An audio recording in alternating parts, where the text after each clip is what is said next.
welcome to the next video, which doesn't yet come from Vang Vieng. We're still in Luang Prabang. I just wanted to open it to discuss the famous Chinese railway that's been built in Laos. It's quite funny to see the difference the minute you hit the places that China have built. The roads are seamless, it's nice and clean, it's vast in space, and then you come away past the Chinese roads straight back onto Lao roads and they're full of potholes. This ticket cost us, I think, 240,000 kip. It's nearly £10 each to go from Luang Prabang to Vang Vieng. You have to get a Lao person to book the ticket for you because it's a bit awkward to do yourself. So they book it for you and then send you the tickets, and then you can go on the train. Okay, so one thing to be aware of when you come to this train station in Luang Prabang is they will put you through a security scanner, just like at the airports, and they will remove any liquids, any aerosols. It's a lot stricter than any flights that we've ever been on, and it's only for a train. Just watching people now, they're emptying their bags, they're getting everything removed. So it is very tight security here, so just one thing to be aware of.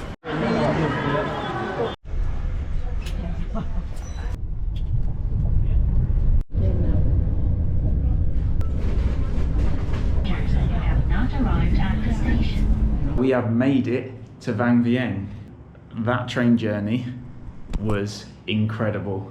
Think about all the random minivans we've been on, some of the mountain roads, the amount of tuk-tuks we've been in, the boats, the choppy seas, all of these really, really rough journeys, some longer than others. This was a nice air-conned carriage, smooth as you like, under an hour, bang, you're in Vang Vieng.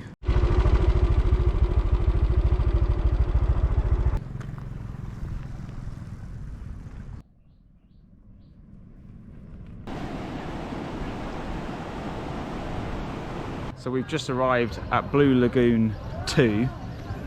Honestly, before we talk about the lagoon, the ride in was absolutely incredible. The views were just insane. Apologies for the noise.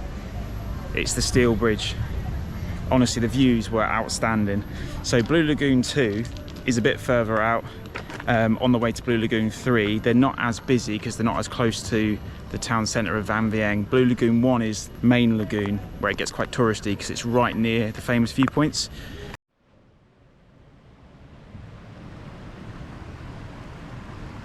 So we've come a little bit out the way. It looked like the main lagoon was over there, but we've come to the second lagoon and there's not a soul here. So me and Carly are going to jump in and have this entire Blue Lagoon to ourselves. You would not believe it, Carly's putting me to absolute shame. Absolute water baby over here.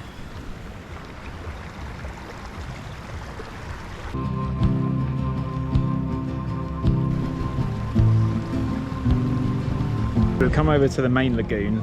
It's chalk and cheese. The one that's literally 50 yards that way that we're in, we're the only ones. You come across this one, there's music, there's more people. It is bluer, in fairness, it is the main lagoon.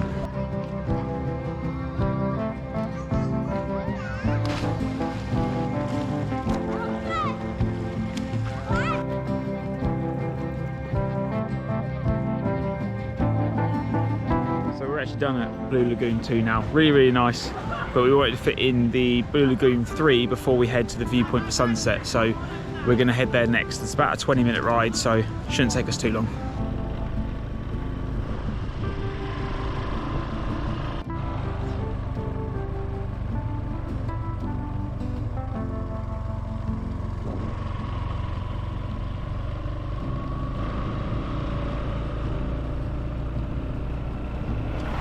Some of the best parts of the days that we have is some of the journeys to and from the actual sites or things to do.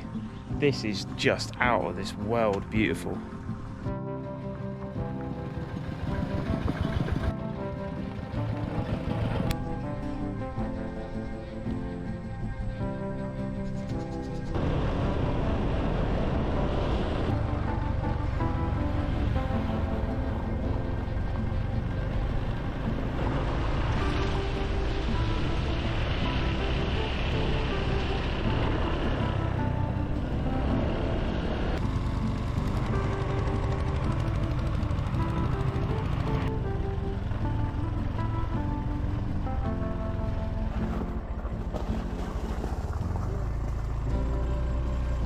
Have you seen a more incredible view to get to anywhere than that? Blue Lagoon 3 looks incredible.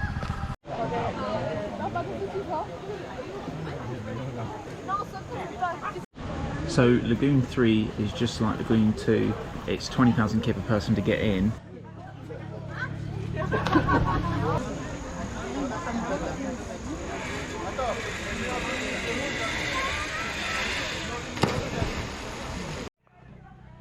Highly recommend Blue Lagoon 3, especially with the zip line and the Tarzan swing. Both lagoons today have been awesome, but we've got one more stop, and that's the viewpoint.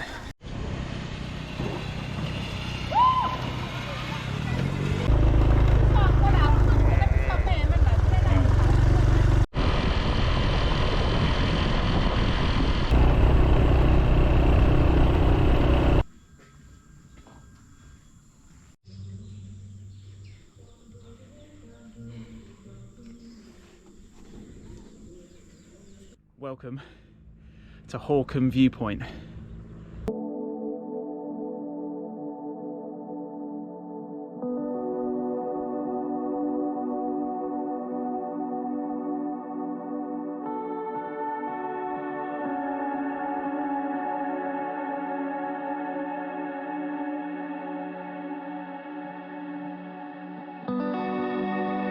Apologies for the sweat.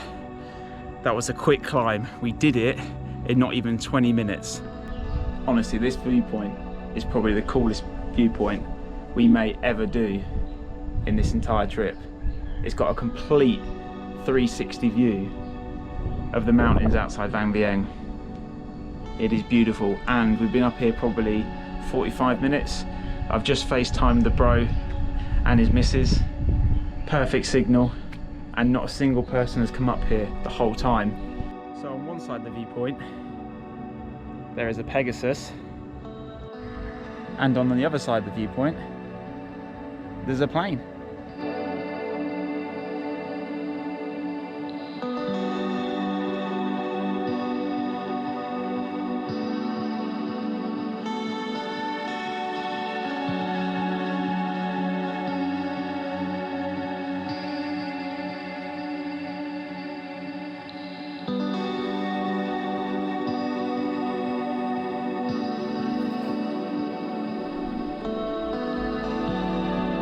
For someone that doesn't like heights off the edge, this is definitely a new experience. Actually feels like you're flying a little bit.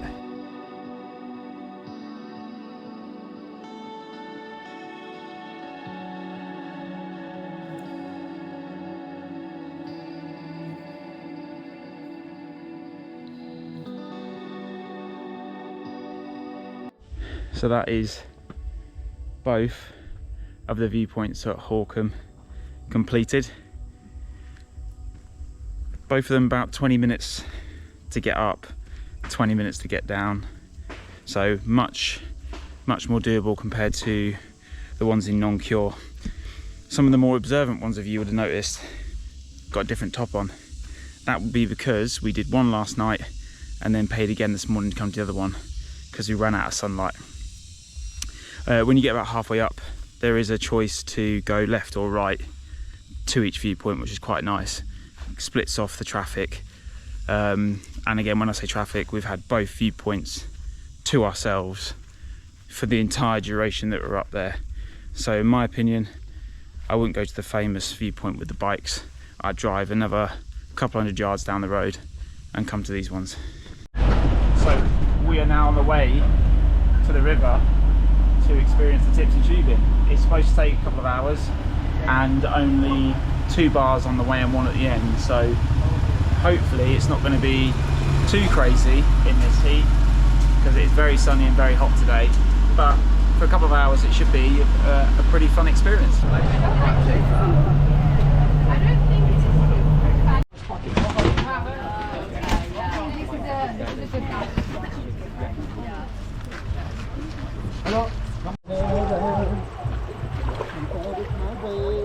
So, we're on the river.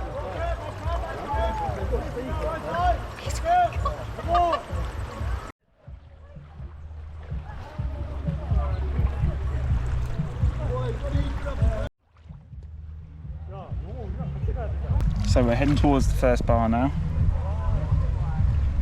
Sun's out. Let's have a couple of tinnies.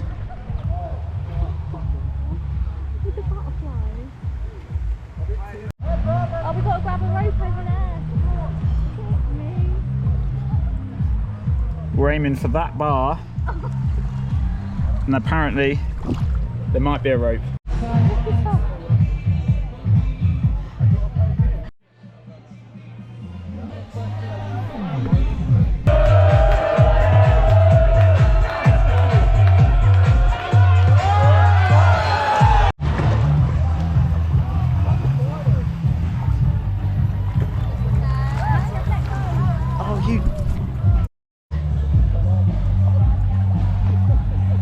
Excuse for the language, this one decided just to go off on her own.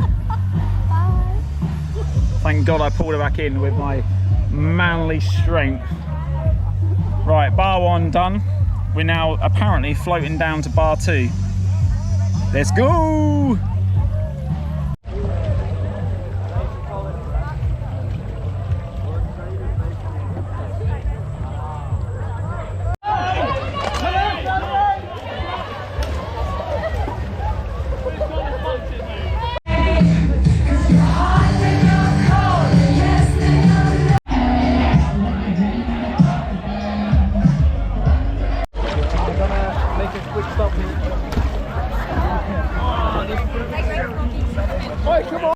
Bar 2 done.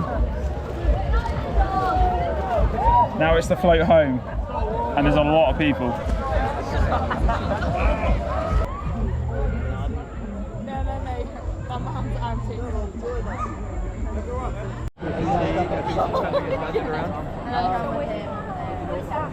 You have to seek novel experiences.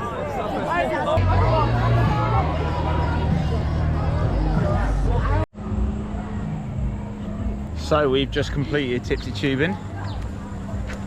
Overall, really good experience. Really enjoyed floating down the river, chatting to people, having a couple of drinks.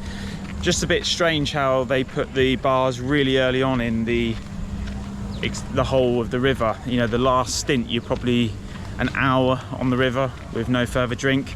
They probably could have spaced that out better. But with all the problems they've had in the past with Tipsy tubing and some of the deaths that have occurred because of how crazy it used to be, it does make sense that they've pulled back a little bit.